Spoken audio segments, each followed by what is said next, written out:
The Korean Mafia boss humiliated her without mercy. A year later, he found her raising his twins. Korean Mafia boss Ji-ho had destroyed Blessing once. He'd humiliated her in front of everyone who mattered, accused her of betrayal, called her a liar, and did everything without mercy. He thought he'd buried the past. He married the woman his family approved of, expanded his empire, erased Blessing's name from every conversation. Just over a year later, he saw her again in a quiet Seoul park. She was sitting on a bench with 2 strollers beside her. Twins. And the moment his eyes fell on those small faces, something inside him shattered, because those babies looked exactly like him. And he knew his past wasn't finished with him. Hey family, before this story begins, I want you to do something real quick. Drop a comment below and tell me where you're watching from. Your comments fuel these stories. And don't forget to hit the subscribe button because what happens next will leave you speechless. Ji-ho did not stop his car immediately. That alone told him something was wrong. He was not a man who froze. Not in boardrooms where deals went sideways. Not in alleys where blood was spilled. Not anywhere. His life had been built on control, precision, and the kind of silence that made dangerous men nervous. Yet his hands tightened on the steering wheel, and his breath slowed. Across the small park near Itaewon, under a ginkgo tree that cast dappled afternoon shadows, a woman sat on a bench. Blessing. For a second, his mind rejected it. He had seen her in dreams, in passing crowds, in moments of exhaustion when his guard slipped. But this was different. This was not a ghost. She was there. Real. Her hair was shorter. Her face thinner, sharper. But her posture was the same, straight, calm, guarded, the same way she had always looked when she was trying not to show what she felt. And beside her, Ji-ho's gaze shifted. 2 strollers. 2 small figures inside, mostly hidden by soft blankets. He felt something cold form in his chest. Not panic. Not anger. Something deeper. His wife, So-yeon, was still talking beside him in the passenger seat. "You're not listening again," she said with a light laugh. "I was saying we should move the dinner to Friday. Your uncle will be back by then." He didn't answer. She followed his gaze. "What are you looking at?" He turned off the engine. "I'll be back." Back from where? He was already opening the door. Blessing was adjusting Timmy's blanket when she felt it. That familiar pressure. That instinct you develop after being hurt by someone powerful, the feeling of being watched. She looked up. And her breath left her. Ji-ho was walking toward her. For a fraction of a second, she forgot how to move. So this is how it happens, she thought. Not dramatic. Not loud. Just inevitable. Her fingers tightened around the stroller handle. Then she straightened. By the time he stopped in front of her, her face was calm. "Ji-ho," she said. Her voice was steady. Too steady. "Blessing," he replied. One word. Nothing else. They stood there facing each other like strangers who shared too much history. "You're back in Seoul," he said. "Yes." "For how long?" "That depends." He studied her face. Not openly. Not obviously. The way a man who had learned to read enemies read everything. "You look well," he said. She gave a small nod. "So do you." His gaze drifted, almost unwillingly, to the strollers, then back to her face. He did not ask. Not yet. She noticed the movement. Her jaw tightened slightly, but she said nothing. Behind him, So-yeon was approaching, curiosity written clearly on her face. "Ji-ho," she said, stopping beside him. "Who is she?" Ji-ho did not look away from Blessing. "Someone I used to know." So-yeon's eyes flicked to the strollers, then back to Blessing, then back to Ji-ho. "I see." There was a pause. An uncomfortable one. "So," Blessing said quietly. If there's nothing else. She placed both hands on the strollers and began to move around him. He stepped aside immediately. No resistance. No drama. She passed. But as she did, one of the babies shifted. The blanket slipped just enough. Jiho saw a face. Sharp brows. Eyes that mirrored his own. He did not react. Not outwardly. But something inside him went very still. He turned his head slightly and watched her walk away. So-yeon noticed. Are you just going to let her leave? She asked. Yes, he said. Who is she really? He was silent for a moment. My ex. So-yeon stopped walking. Your what? She's in the past, he said calmly. So-yeon looked back at Blessing's retreating figure, then at the strollers. She has children. Yes. Are they? No. The answer came too quickly. Too sharp. So-yeon looked at him. Her expression shifted. You're sure? He turned to her. His face was cool, unreadable. She betrayed me. So-yeon's lips curved slightly. Oh. That woman. Yes. They stood there for a moment. So-yeon linked her arm with his again. Come on. We're going to be late. Jiho allowed himself to be pulled away. But his eyes followed Blessing until she disappeared into the crowd. Across the park, Blessing did not look back. Not once. But her hands were trembling on the stroller handles. Only when she was sure she was far enough did she stop. She closed her eyes. Of all the ways this could have happened. She hadn't expected it to hurt like this. Jiho got into his car 20 minutes later. He sat in silence as the city passed by outside the tinted windows. The face he had seen in the stroller would not leave his mind. It meant nothing, he told himself. Nothing. Still. That night, he called his most trusted associate.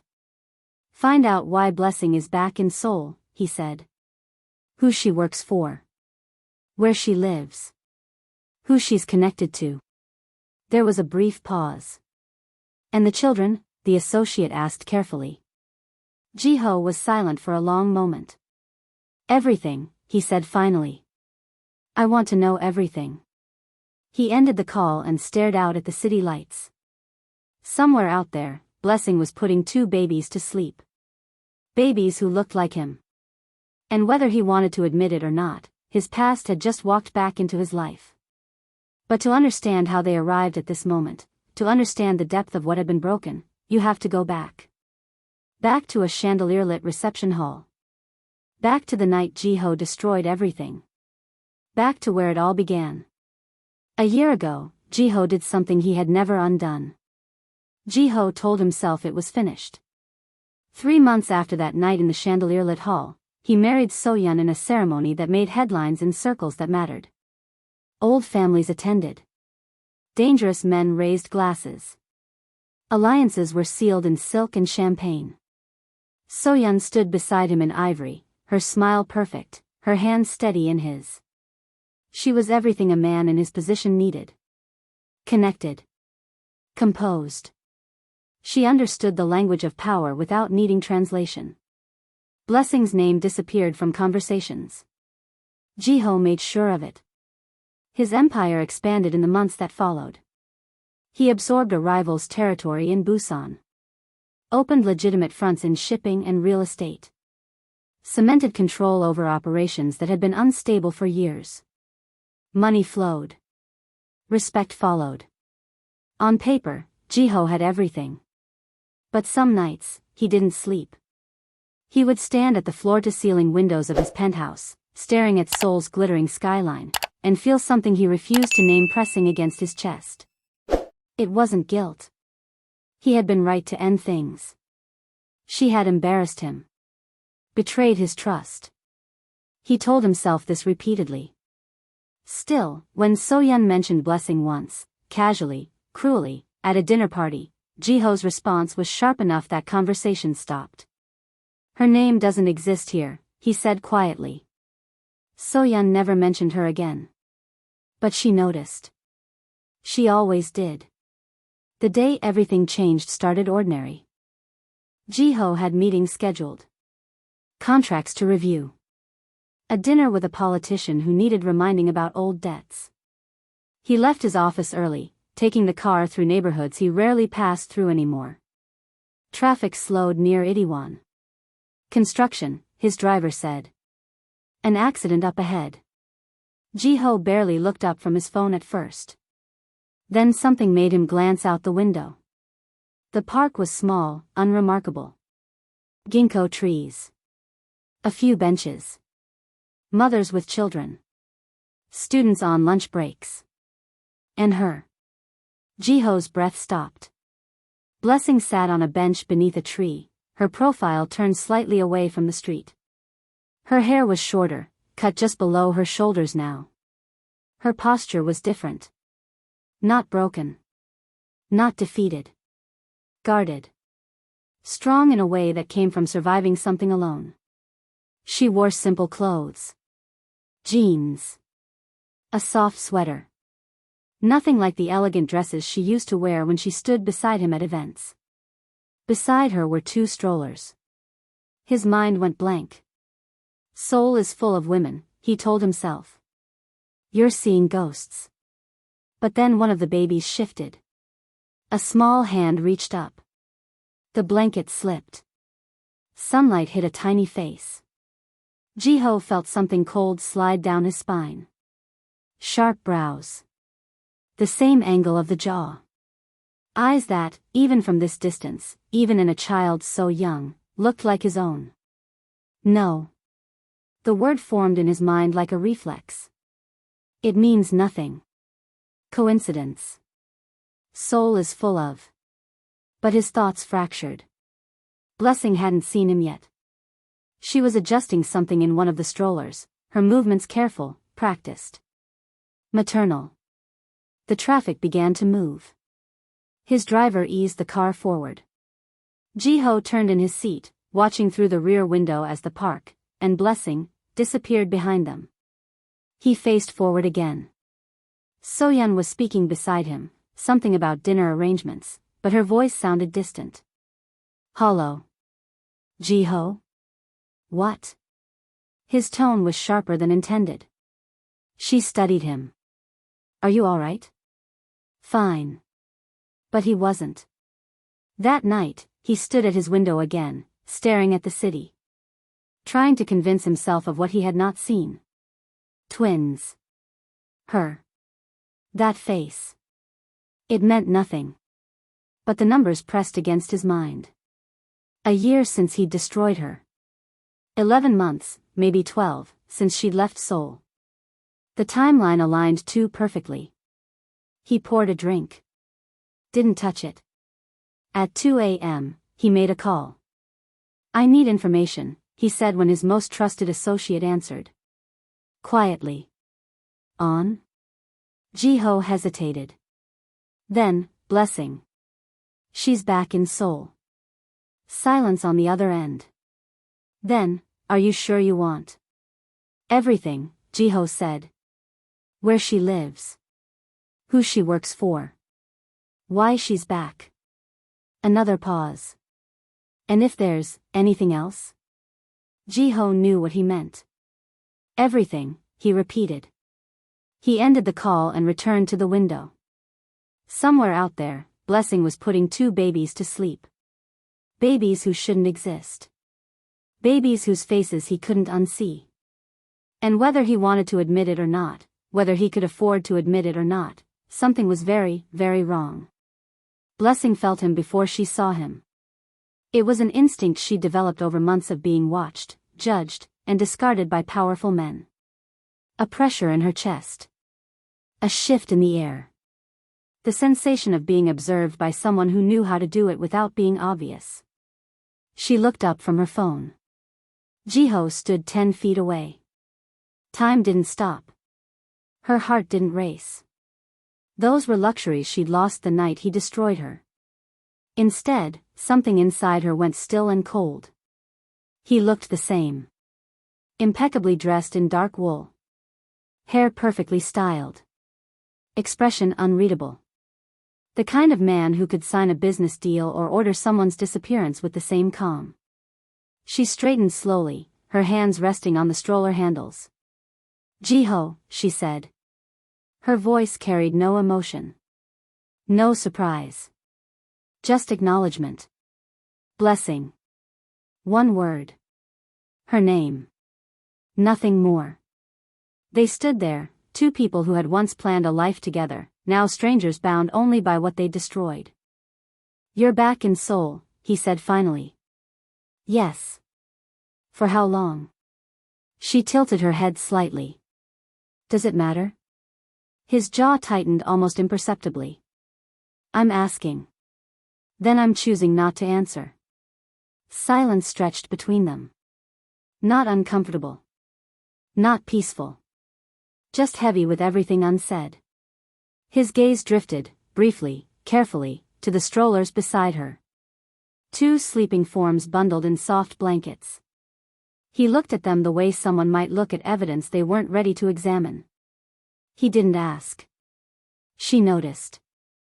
Her fingers tightened slightly on the handles, but she said nothing. Behind him, footsteps approached. So-yeon appeared at his side, perfectly groomed, perfectly poised. Her eyes swept over Blessing with the kind of assessment women give each other when measuring threat levels. "Jiho," So-yeon said lightly. "You disappeared." "I saw someone I knew," he replied, not looking away from Blessing. So-yeon's smile sharpened. "Oh." She extended a hand toward Blessing. "I'm So-yeon. Jiho's wife." Blessing didn't take the offered hand. "Congratulations," she said simply. So-yeon's hand dropped. Her gaze shifted to the strollers, then back to Blessing. Curiosity flickered in her eyes, curiosity and something colder. "And you are?" So-yeon pressed. "Someone who was just leaving," Blessing said. She moved then, both hands on the strollers, guiding them around Jiho's still form. He stepped aside without resistance. No words. No drama. Just space given. Blessing passed him. For a moment, she thought she'd made it. Then Timmy shifted in her sleep. Her small hand pushed at the blanket covering her face. The fabric slipped down, exposing her features fully to the afternoon light. Blessing didn't look back. But she felt it, the exact moment Jiho saw. The silence behind her changed texture. She kept walking. Past the bench. Past the ginkgo tree. Toward the park's edge where the city noise would swallow her again. She didn't run. She wouldn't give him that. Jiho stood motionless. The child's face was burned into his vision. The angle of the brow. The shape of the eyes. The unmistakable structure that mirrored the one he saw in the mirror every morning. Coincidence, his mind insisted. Genetics are broad. Resemblance means nothing. But his body knew differently. His breath had gone shallow. His hands had formed fists at his sides. "Are you going to just let her leave?" So-yeon asked beside him. "Yes," he said. "Who is she?" He was quiet for a long moment. "Someone from before." "Before me?" "Yes." So-yeon watched Blessing disappear into the crowd. "She has children." "I noticed." "Are they?" "No." The word came fast. Too fast. So-yeon studied his profile. "You're certain?" He turned to her finally. His expression was perfectly controlled. "She ended things between us badly. Whatever life she has now isn't my concern." So-yeon's lips curved slightly. Not quite a smile. "I see." But she didn't press further. She was too smart for that. They walked back to the car together. So-yeon talked about dinner plans, about people they needed to see. Jiho made appropriate responses. But his mind was elsewhere. That night, sleep didn't come.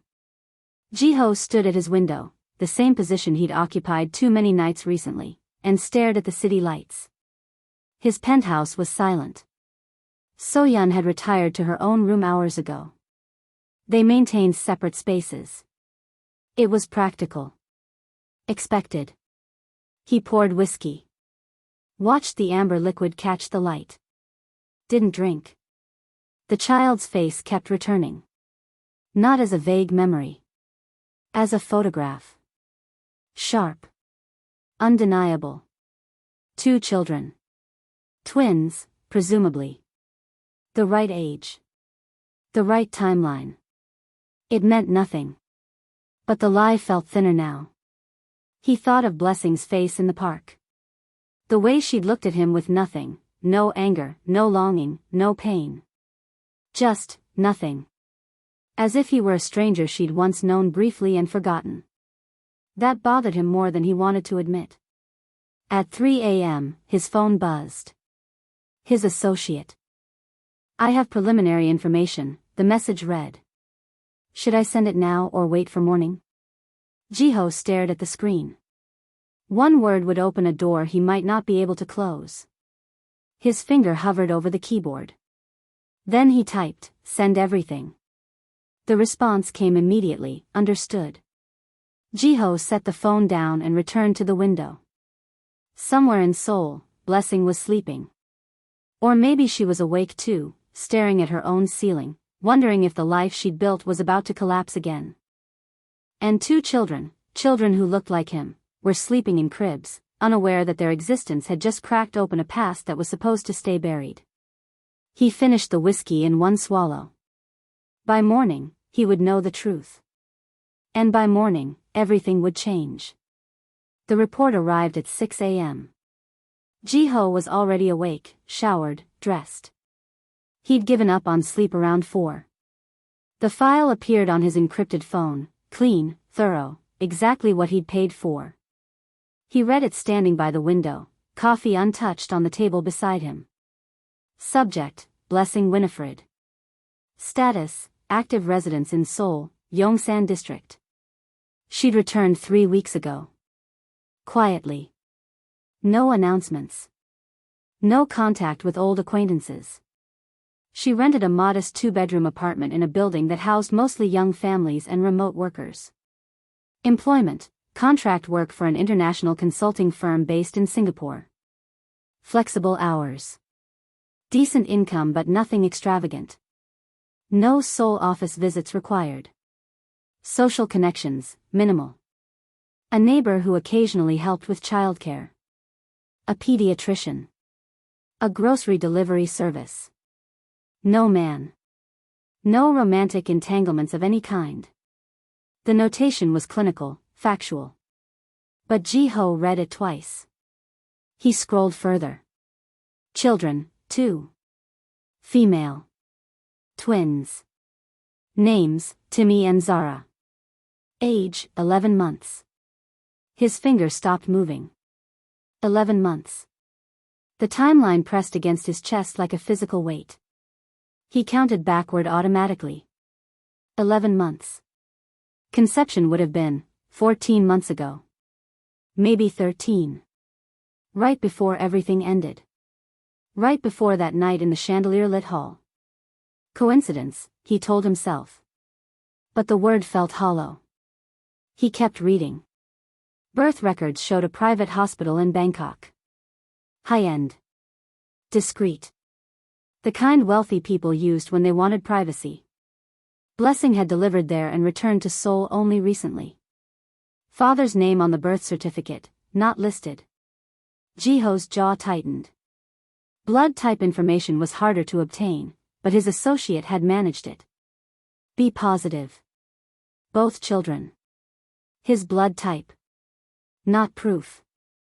Millions of people shared B positive blood. It meant nothing by itself.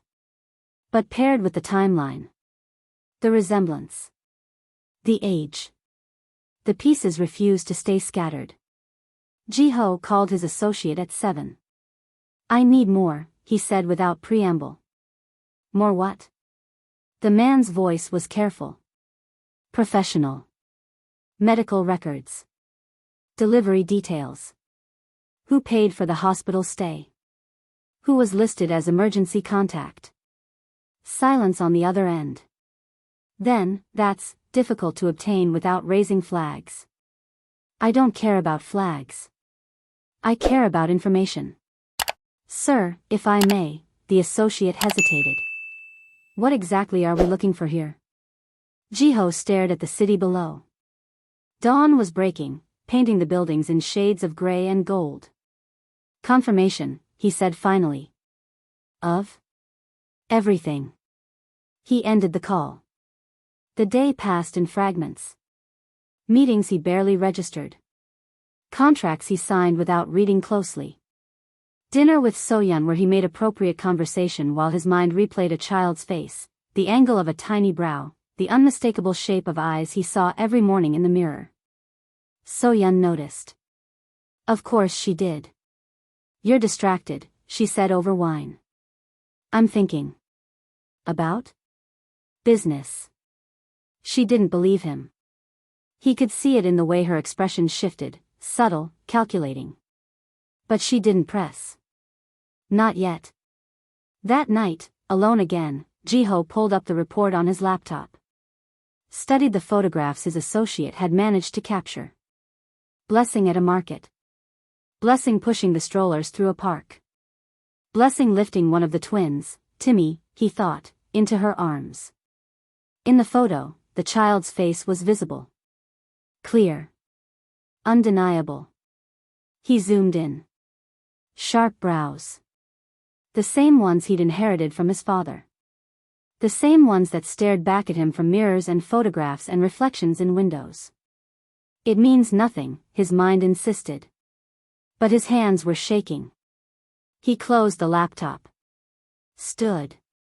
Paced the length of his study. 11 months old. B positive blood.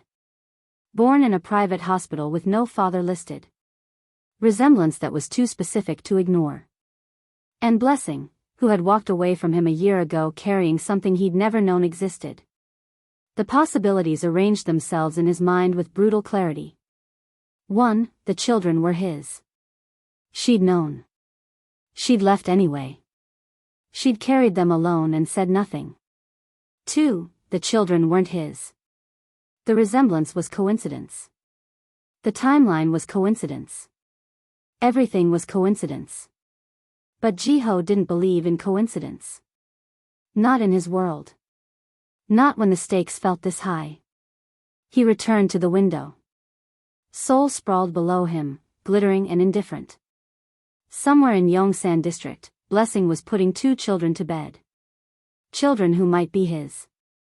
Children who had existed for 11 months without him knowing. If they were his, she had hidden them. If they were his, she had looked him in the eye in that park and said nothing. If they were his. His phone buzzed. His associate, hospital-confirmed payment came from an account registered to Blessing Winifred. No additional names. Emergency contact listed as none. Jiho stared at the message. Then he typed back, I need a DNA test. The response came quickly, that will require access to the children. Then get access. Sir. Do it quietly. But do it. He set the phone down. His control, so carefully maintained, was fracturing. And for the first time in years, Jiho wasn't sure he could hold the pieces together. Soyeon made her first call on a Tuesday morning. She sat in the breakfast room of their penthouse, sunlight streaming through floor-to-ceiling windows, her phone pressed to her ear while Jiho read financial reports at the other end of the table.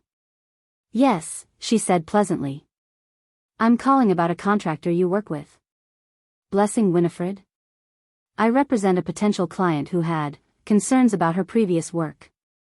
Jiho didn't look up. But his coffee cup paused halfway to his lips.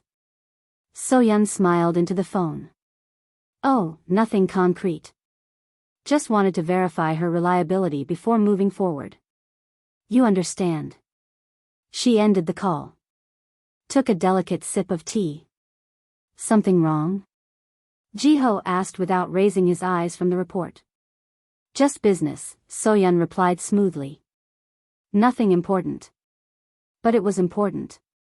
And she made 3 more calls that week. Blessing noticed the shift on Thursday.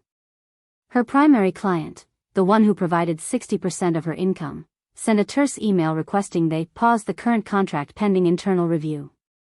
No explanation. No timeline. She read the message twice, her stomach tightening. She delivered every project early. Exceeded every metric. There was no logical reason for a pause. Unless someone had made a call. Friday brought worse news. Mrs. Kim, the neighbor who watched Timmy and Zara twice a week so Blessing could take video calls, knocked on her door with an apologetic expression. "I'm so sorry," Mrs. Kim said, wringing her hands. "My daughter called. She needs me to move to Busan for a few months to help with her children. I'm leaving next week." "Oh." Blessing kept her voice steady. "I understand. Family comes first." Mrs. Kim looked uncomfortable. "I can try to find someone else to help." "It's fine," Blessing said quickly. "I'll figure it out." But as the door closed, she leaned against it and closed her eyes. One babysitter. One income stream. Both gone in 48 hours. Coincidence felt too generous. The landlord appeared on Monday. Mr. Park had always been pleasant, distant but fair. Now he stood in her doorway with a clipboard and a pinched expression. "I've received complaints," he said without preamble. "About noise." Blessing blinked. "Noise?" "From other tenants. They say your children cry at all hours. That it disturbs the building. Timmy and Zara are 11 months old. They cry sometimes, but I'm required to investigate all complaints seriously." His tone was formal. Rehearsed. "If the disturbances continue, we may need to discuss alternative arrangements." Alternative arrangements. Code for eviction. Blessing felt cold spread through her chest. Who complained? That's confidential. How many complaints? 3. She'd lived here 3 weeks. Her children were quiet babies. Her neighbors had been friendly. 3 complaints in 3 weeks felt deliberate. "I'll do my best," she said carefully. Mr. Park nodded and left. Blessing closed the door and leaned against it, her heart pounding. Someone was coming for her. Not with violence. With pressure. The kind that made you disappear without anyone noticing you'd been pushed. The envelope arrived on Wednesday.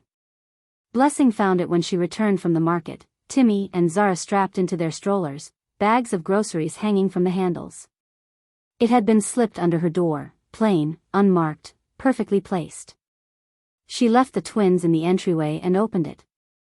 A single photograph slid out. Blessing's breath stopped. It was her. From that night. Standing alone in the chandelier-lit reception hall, her face caught in a moment of pure humiliation. The angle captured everything, her shaking hands, her wide eyes, the way she'd looked small and destroyed beneath those cruel lights. Someone had kept this photograph for a year. Someone wanted her to remember.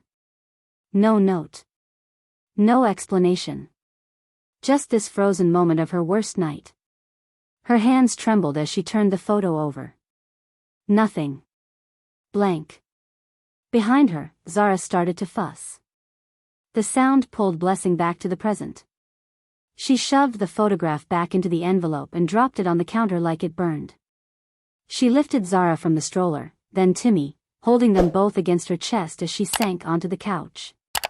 "It's okay," she whispered into their soft hair. "Mama's got you. It's okay." But it wasn't okay. Someone powerful wanted her gone. Someone who could make calls that destroyed her income. Someone who could pressure her landlord and send photographs meant to remind her she was nothing. Someone who knew exactly where she lived. That night, after Timmy and Zara finally slept, Blessing sat alone in the dark. She thought about running. About packing everything and disappearing again. Bangkok. Singapore. Somewhere far enough that Seoul's long arms couldn't reach. But she was tired of running. And her daughters deserved better than a mother who only knew how to flee. She pulled out her phone and stared at the blank screen. She could call Ji-ho. Tell him what was happening. Ask if he knew. But what would that change? He'd looked at her in that park with nothing in his eyes. No recognition of what they'd been. No curiosity about the children beside her. He'd let her walk away. And whoever was doing this, whoever wanted her gone, they had resources. Connections. Power. The kind of power that only came from standing beside someone like Ji-ho. Blessing set the phone down. She went to the twins' room and stood in the doorway, watching them sleep. Timmy on her back, one arm flung over her head. Zara on her side, thumb near her mouth. Perfect. Innocent. Unaware that their mother's past was closing in. I won't let anyone hurt you, Blessing whispered into the darkness. I promise. But even as she said it, she felt the city pressing closer. Seoul had destroyed her once before. And someone was making sure it happened again. In her penthouse across the city, Soyeon deleted the last message from her phone. The private investigator had been thorough. The photographer had been discreet. The pressure would continue until Blessing Winifred took the hint and left. She poured herself wine and looked out at the glittering skyline. Ji-ho sat in his study, distracted, obsessed with ghosts he should have buried. But Soyeon would handle it. She always did. Some women, she thought, simply didn't know when to stay gone. The report came from an unexpected source. Ji-ho's head of security, a man who'd worked for him for 15 years, appeared in his office late Thursday afternoon. No appointment. No warning. The kind of visit that meant something had gone wrong. We have a problem, he said, closing the door behind him. Ji-ho looked up from his laptop. What kind? Unauthorized surveillance. On Blessing Winifred. The air in the room changed. Explain, Ji-ho said quietly. The security chief placed a folder on the desk. Someone's been tracking her movements. Work calls to her employers. Pressure on her landlord. All traced back to a shell company. Ji-ho opened the folder. Bank transfers. Phone records. A web of careful manipulation. Whose company? He asked, though something in his chest already knew. It's registered under a corporate structure your wife uses for personal investments. The words hung in the air like smoke. Ji-ho stared at the documents. Then he closed the folder very carefully.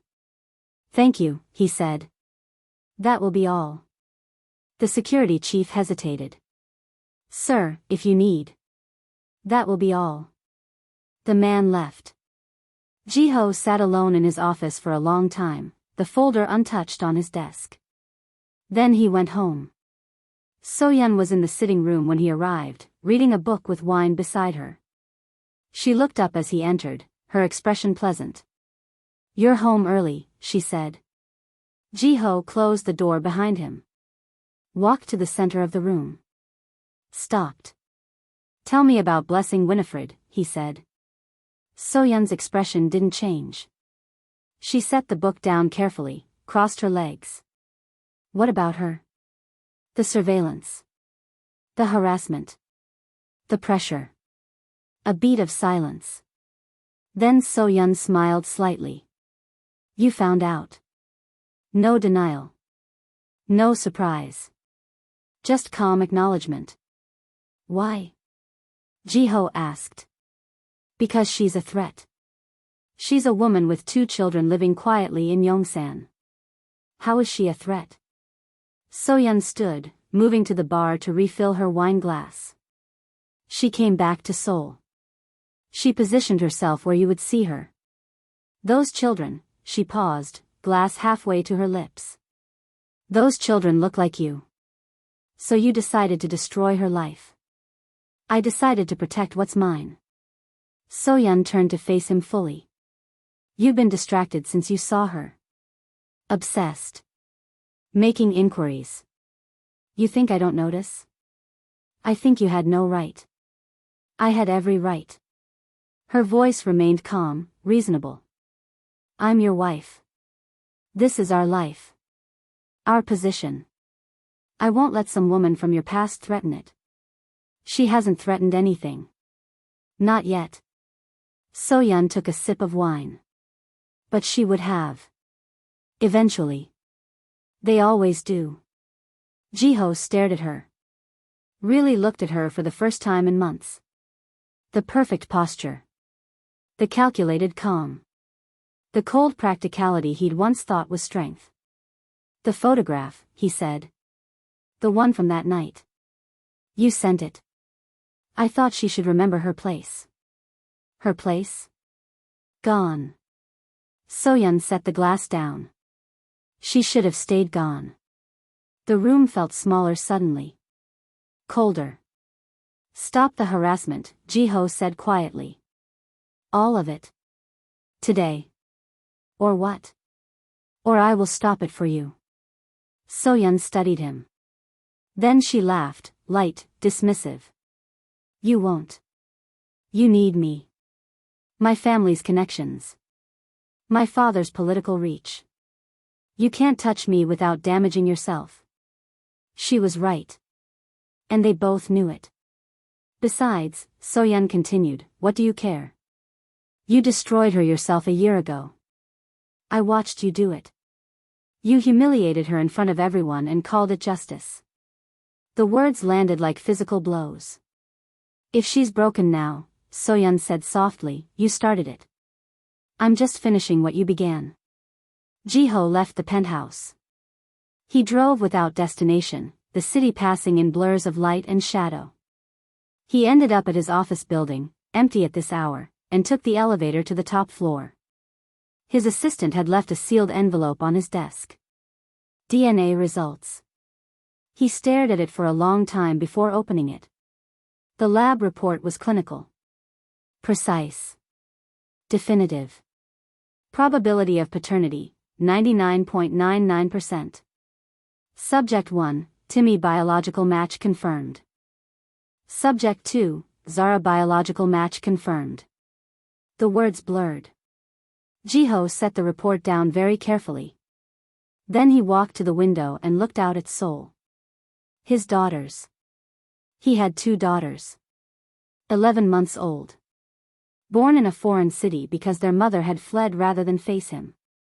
Raised alone because he'd been too convinced of his own righteousness to question what he'd been told. He'd accused Blessing of betrayal. Of greed. Of using him. And she'd been pregnant. Carrying his children while he pointed at her like something he'd stepped on. The memory returned with brutal clarity. The chandelier-lit hall. Her shaking hands. Her wide, disbelieving eyes. The way her voice had cracked when she tried to speak and he'd talked over her. And don't pretend you didn't earn it. She'd earned nothing. She'd been innocent. And he'd destroyed her anyway. Ji-ho pressed his forehead against the cold glass. So-yeon was right about one thing. If Blessing was broken, he'd started it. He believed a lie because it was convenient. Because it protected his pride. Because doubting her was easier than doubting himself. And now his daughters, were growing up without him because of what he'd done. Behind him, his phone buzzed. A message from his security chief, Mrs. Kang's harassment operations have not ceased. New payment made 1 hour ago. So-yeon hadn't stopped. She had no intention of stopping. Ji-ho straightened. The DNA report sat on his desk, proof of children who existed, who were his, who he'd never held. And somewhere in Yongsan, Blessing was sitting alone, probably wondering if she'd have to run again. Run from a threat he'd created by marrying a woman who saw people as obstacles to be removed. Run from a city that had already destroyed her once. Run from him. Ji-ho looked down at Seoul's glittering lights. He'd spent a year convincing himself he'd been right. Now he would spend the rest of his life knowing he'd been catastrophically wrong. And the price wasn't his to pay. It never had been. The call came at 11 p.m.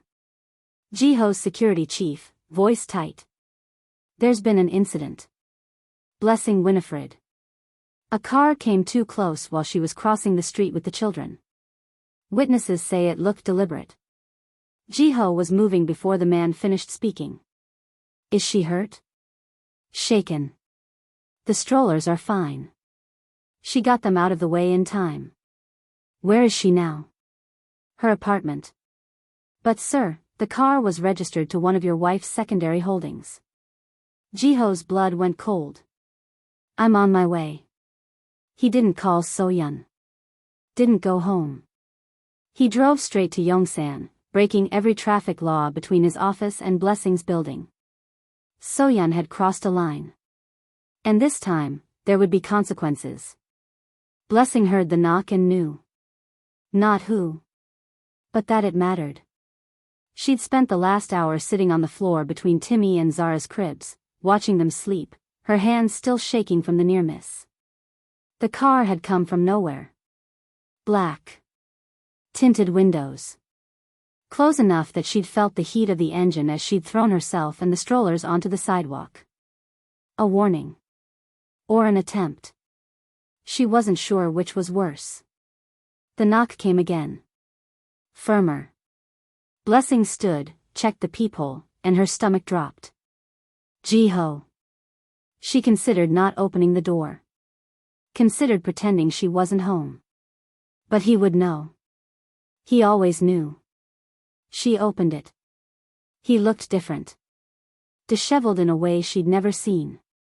His tie was loose, his shirt wrinkled. His eyes carried something she couldn't name. Are you all right? He asked. What are you doing here? I heard what happened. The car. How did you hear? Her voice was flat. Controlled. I have people who, he stopped. Reconsidered. I know what happened. I know who sent that car. Blessing's jaw tightened. Then you know why I can't talk to you. It was So-yeon. The name hung between them. Blessing laughed bitterly. Of course it was. Your wife. The woman you chose over me. I didn't choose. You did. She stepped back, hand on the door. You chose to believe I betrayed you. You chose to humiliate me. You chose her. And now she's coming after me and my children because you couldn't leave the past buried. Our children. The words stopped her. What? Jiho pulled an envelope from his jacket. Held it out. DNA results. Timmy and Zara. They're mine.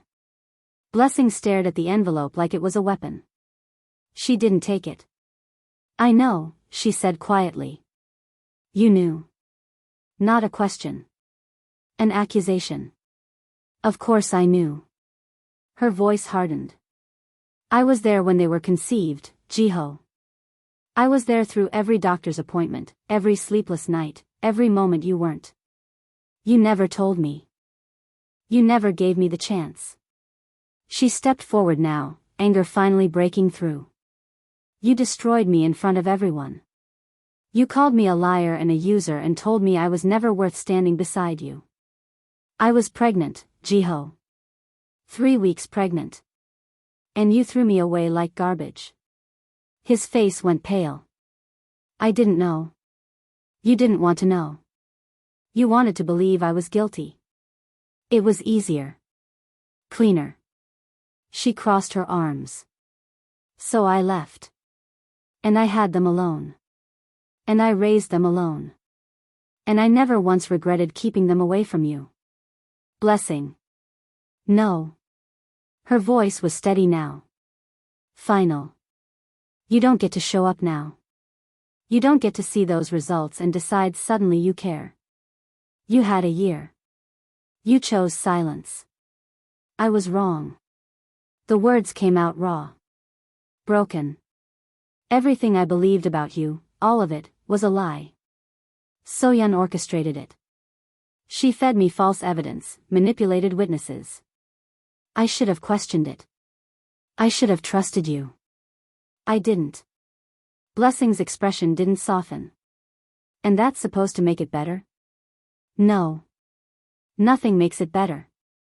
But you need to know, So-yeon won't stop. She's escalating. That car was a warning. Next time. Next time what? She'll actually hit us? Blessing's voice shook slightly. You think I don't know that? You think I haven't felt her circling since the moment you saw me in that park? Let me help. Help? She laughed without humor. You want to help? Then go home to your wife and tell her she won. Tell her I'm leaving Seoul. Tell her whatever she needs to hear to make her stop. I'm not asking you to leave. Then what are you asking? Let me protect you. The twins. I can station security outside. I can. You can do nothing. Blessing's eyes were hard. Unyielding. You don't get to play savior. You don't get to swoop in and fix what you broke. Those are my daughters in there. Mine. I kept them safe when you wanted me destroyed. I'll keep them safe now. They're my daughters too. Biology doesn't make you their father. The words cut clean. You lost the right to decide who I trust the day you chose to believe I was capable of betraying you. Ji-ho flinched like she'd struck him. Blessing. Leave. She began closing the door. And tell your wife if she comes near my children again, biology won't matter. I will destroy everything she loves. The door closed. Ji-ho stood in the hallway, the DNA results still in his hand. Behind that door were his daughters. The woman he'd destroyed. A life he'd never be allowed to touch. And somewhere in the city, So-yeon was planning her next move. Blessing leaned against the closed door, her breath coming fast. Her hands were shaking again. Not from fear this time. From rage. She pushed off the door and went to check on Timmy and Zara. Still sleeping. Still innocent. Still hers. Her phone buzzed. Unknown number. The message was simple, this isn't finished. Blessing deleted it. Then she pulled up her laptop and started searching. If So-yeon wanted war, she would get it. But this time, Blessing wouldn't run. This time, she'd fight back. The arrest happened at dawn. So-yeon was in the breakfast room, reading the morning news on her tablet, when the police arrived. 6 officers. 2 prosecutors. Warrants for fraud, conspiracy, and attempted vehicular assault. She didn't scream. Didn't resist. She simply set down her coffee and looked at Ji-ho, who stood in the doorway watching. You called them, she said. Not a question. I gave them evidence, he replied. Bank records. Communications. Witness statements. Everything. You're destroying yourself too. I know. So-yeon stood, allowing the officers to approach. They read her rights in calm, professional voices. She never broke eye contact with Ji-ho. You'll lose everything, she said quietly. My father's connections. The political cover. Half your operations will collapse without our family's protection. Yes. For her. For what's right. So-yeon laughed then, sharp, bitter. The officers moved to cuff her hands behind her back. She looked at Ji-ho one last time. If I couldn't have you, she said, neither should she. Then they led her away. Ji-ho stood alone in the empty breakfast room, listening to the sound of car doors closing, engines starting. The penthouse felt larger suddenly. Colder. He picked up his phone and made the first of many calls. The fallout came swiftly. So-yeon's father withdrew all political support within hours. 3 city councilmen who'd been in Ji-ho's pocket for years publicly distanced themselves. Business partners suddenly found reasons to renegotiate contracts. Ji-ho let them go.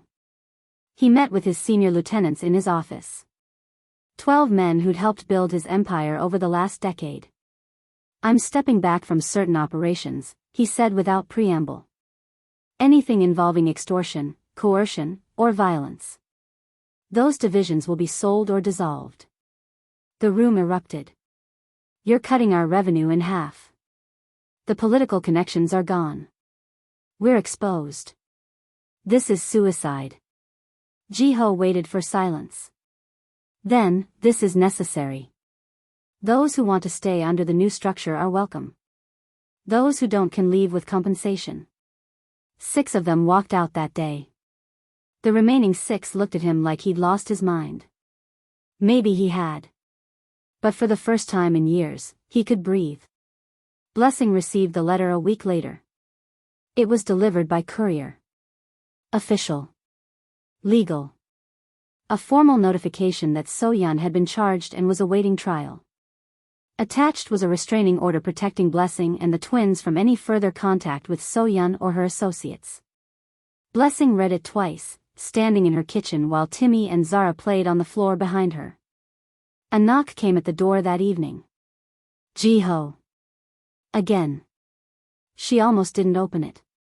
But something in his posture, the way he stood in the hallway, not demanding, just waiting, made her reconsider. What do you want? She asked through the crack in the door. To tell you it's over. So-yeon can't hurt you anymore. I got the papers. And to ask. He paused. If I could see them. Just once. I'm not asking for rights. Or time. Just, to see them. Blessing studied him. He looked different than he had a week ago. Tired. Older. The sharp edges worn down. Why should I let you? You shouldn't, he said honestly. I don't deserve it. But they deserve to know, someday, that their father tried. She was quiet for a long moment. Then she opened the door wider. Ji-ho sat on the floor of Blessing's small living room, a respectful distance from the twins, and simply watched. Timmy crawled toward a stuffed elephant, babbling softly. Zara pulled herself up on the coffee table, wobbling, determined. They looked like him. It was undeniable now. The shape of their faces. The way Timmy's brow furrowed when she concentrated. The way Zara's eyes tracked movement with sharp focus. His daughters. Don't touch them without asking, Blessing said from the doorway. Her arms were crossed. Watchful. I won't. Don't raise your voice. I won't. If they cry, you leave. Understood. Timmy noticed him then. She stopped crawling and stared, her dark eyes wide and curious. Then she smiled, a huge, gummy smile, and went back to her elephant. Something in Ji-ho's chest cracked open. He stayed for 30 minutes. Didn't hold them. Didn't reach out. Just sat and watched them exist. When Blessing signaled it was time, he stood immediately. Thank you, he said at the door. She nodded. Said nothing. Can I? He hesitated. Can I come back? Eventually? Maybe. Her expression was carefully neutral.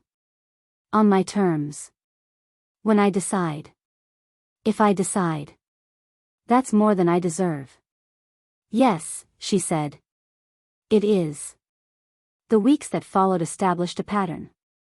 Ji-ho came once a week. Sometimes twice, if Blessing allowed it. He never stayed longer than an hour. Never pushed. Never demanded. He brought nothing. No gifts. No toys. Just himself, sitting quietly on the floor while Timmy and Zara played, while Blessing watched from doorways and chairs, her guard never fully lowering. He learned their sounds. Timmy's laugh when tickled. Zara's serious concentration when stacking blocks. The way they babbled to each other in a language only they understood. He didn't hold them. Not yet. Blessing hadn't offered, and he wouldn't ask. His empire continued to shrink. 2 more partners left. A warehouse deal fell through when political protection evaporated. Revenue dropped 30%. His former allies whispered that he'd gone soft. That love had made him weak. They were wrong. Love hadn't made him weak. It had made him see clearly for the first time in his life. One evening, after Jiho had left, Blessing stood in the twins' doorway watching them sleep. She thought about forgiveness. About whether it was possible. Whether it was deserved. The answer wasn't clear yet. But she'd stopped looking for reasons to send him away. That wasn't forgiveness. But it was something. And for now, that had to be enough. Across the city, Jiho sat alone in his penthouse, smaller now, after the divorce proceedings began, and looked at a photograph his security team had captured weeks ago. Blessing in the park. Timmy and Zara beside her. All three of them lit by afternoon sun. A family he'd destroyed and might never be part of. He set the photo down. Tomorrow, if Blessing allowed it, he would visit again. He would sit on the floor. He would watch his daughters play. He would be careful. Gentle. Subdued. And he would hope that someday, maybe not soon, maybe not ever, the woman he'd broken might decide he'd suffered enough to be allowed to stay. The park looked the same. Same ginkgo tree. Same benches. Same afternoon light filtering through leaves that had turned from green to gold and back to green again. 6 months had passed since Jiho had first seen Blessing here. 6 months since his life had cracked open. He sat on the bench now, waiting. Not demanding. Not approaching. Just waiting. It had been Blessing's idea, a message sent through careful, formal text. If you want to see them outside the apartment, meet us at the park. 3 p.m. Saturday. So he'd come early. Saturday. Watched other families pass by. Tried not to think about all the ways this could go wrong. Then he saw them. Blessing walked across the grass, pushing a double stroller. Timmy and Zara were bigger now, sitting up properly, reaching for things, babbling constantly at each other. They wore matching yellow jackets. His chest tightened. Blessing saw him. Her steps didn't falter, but something in her expression shifted. Not softness. Not quite. But perhaps the absence of hardness. She stopped the stroller a few feet away. Jiho, she said. Blessing. The same exchange as always. Names. Acknowledgement. History compressed into syllables. They've been asking to go outside, she said, crouching to unbuckle Timmy. Crawling isn't enough anymore. They want to explore. She lifted Timmy out, then Zara, setting them on a blanket she'd spread on the grass. They immediately began moving, Timmy toward a dandelion, Zara toward her sister. Jiho watched them, not moving from the bench. You can sit closer, Blessing said quietly. If you want. He moved slowly, lowering himself to the edge of the blanket. Close enough to see them clearly. Far enough that Blessing could intervene if needed. Timmy looked up at him. Studied his face with serious eyes. Then she smiled and went back to the dandelion. They're getting used to you, Blessing observed. She sat on the blanket too, on the opposite side, with the twins between them. Are you? Jiho asked. She was quiet for a long moment. I don't know yet. Honest. That was something, at least. They sat in silence, watching Timmy pull apart the dandelion with intense concentration while Zara tried to eat grass until Blessing gently redirected her. Do you regret it? Blessing asked finally. Not looking at him. Eyes on the twins. Yes, he said. Every day. That's not enough. I know. Another silence. A breeze moved through the ginkgo tree, scattering dappled shadows across the blanket. I don't forgive you, Blessing said. Her voice was calm. Factual. I don't know if I ever will. I understand. But I'm trying to accept that they deserve to know their father. If he can be someone worth knowing. Jiho nodded slowly. Can I be? I don't know. She looked at him then. Really looked. The man who destroyed me in that hall? No. That man should never be near my daughters. But the one who comes to my apartment once a week and sits quietly on the floor? Who doesn't demand anything? Who lost half his empire because he chose truth over power? She paused. Maybe that man has a chance. I'm trying, Jiho said quietly. To be different. Better. Try harder. No malice in the words. Just truth. Because they're watching. Even now. They're learning what men are supposed to be by watching you. He looked at Timmy and Zara. Timmy had abandoned the dandelion and was crawling toward him now, curious. She stopped a foot away, wobbling slightly, and reached up with both hands. Jiho glanced at Blessing. She hesitated. Then, you can hold her. If she wants.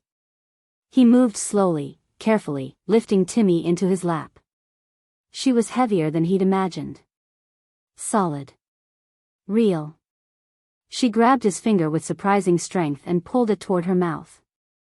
She's teething, Blessing said. Everything goes in her mouth right now. It's okay, Jiho murmured. To Timmy. To himself. Zara noticed her sister's new position and immediately crawled over, demanding equal treatment. Blessing picked her up, held her for a moment, then, after another long pause, passed her to Jiho too. He sat very still, both daughters in his arms, not quite believing it was real. Don't get used to this, Blessing said. But her tone was softer now. This is a trial. Not a guarantee. I know. If you hurt them. I won't.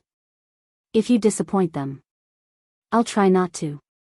He looked at her over the twins' heads. But I'll probably fail sometimes. I don't know how to be a father. Neither did I know how to be a mother, Blessing said. But I learned. Because I had to. Because they deserved better than my fear. What if I can't be what they need? Then you keep trying anyway. She pulled a bottle from the diaper bag, tested the temperature, handed it to him. That's what love is. Showing up even when you don't know what you're doing. Timmy reached for the bottle. Jiho held it carefully, watching her drink, aware of how fragile this moment was. I destroyed you, he said quietly. I can't undo that. No, Blessing agreed. You can't. But I want to, he stopped. Started again. I want to be here. For them. For as long as you'll allow it. Then be here, she said simply. Not because you're trying to fix the past. Not because you want forgiveness. Just, be here. That's the only thing that matters now. They sat together as afternoon stretched into early evening. The twins eventually tired, grew fussy. Blessing packed up the blanket, settled them back in the stroller. Same time next week, she asked. If you want. I do. She paused. They do. She started to leave, then stopped. Turned back. Jiho? Yes? You asked once what power was. She gestured at the stroller, at the sleeping twins, at the space between them that might someday become something more. This is power. Not humiliation. Not control. Just, showing up. Staying. Even when it's hard. She walked away. Jiho stood alone under the ginkgo tree, watching her disappear into the crowd. For the first time in his life, he understood that she was right. Real power wasn't making people fear you. It was earning the right to stay in their lives. And that was something no empire could buy. If you're obsessed with stories like this, hit that subscribe button. We've got more tension-filled tales coming your way. Smash that like button and drop a comment telling me, Team Jiho or Team Blessing? And what romance trope should we explore next?